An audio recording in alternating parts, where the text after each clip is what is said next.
Hello বন্ধুরা, শুভ সকাল। সবাই কেমন আছো? আমার ভিডিও কেমন লাগে একটু কমেন্ট করে জানিও। খুব ইচ্ছা আছে যে ইউটিউবে ভিডিও করব, তো আমার ভিডিও যার সামনে আসে আমি তাকেই লাইক কমেন্ট সাবস্ক্রাইব করি। তো যাক, আমি আজ রান্না করেছি ফুলকপি দিয়ে মাছের ঝোল। তোমাদের দাদা শঙ্কর মাছ খেতে এই যে ভালোবাসে, এই যে শঙ্কর মাছ একটু কষা কষা করছি। ও খায়, আমি তো খাই না এই মাছ, ওই জন্য অল্প করে একটু করছি।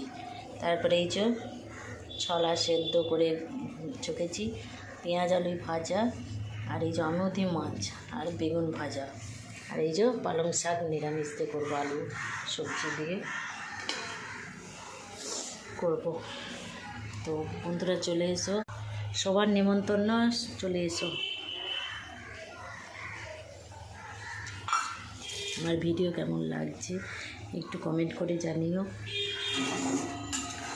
আমি কোনো দিন এই মাছ রান্না করি না, আমাদের ছোটোর থেকে বাড়িতে তো সেই মানে জ্যান্ত বলতে ওই রুই কাতলা এইসব মাছ খেয়েছি।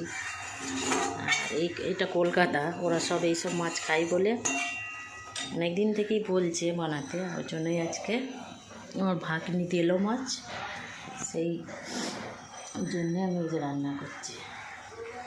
আর আমার এই যে ফুলকপি মাছের ঝোল, আর কিছু না। এই দেখো, আমি এখানেই রান্না করি। শরীরটা দুদিন ধরে খুব খারাপ।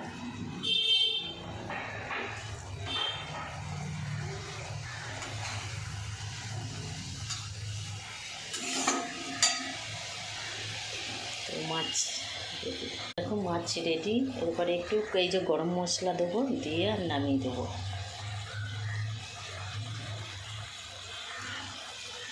ব্যাস, মাছ রেডি, রান্না। এই তো মাছ রেডি। এই যে পালং শাকের তরকারি বড়ি দেবো, ভেজে রেখেছি। একটু তেল দিয়ে যে ফোড়ন দেবো,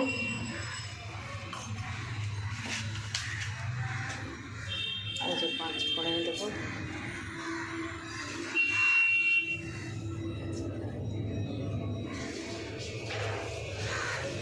আর শুকনো লঙ্কা একটু ফোড়ন দেবো।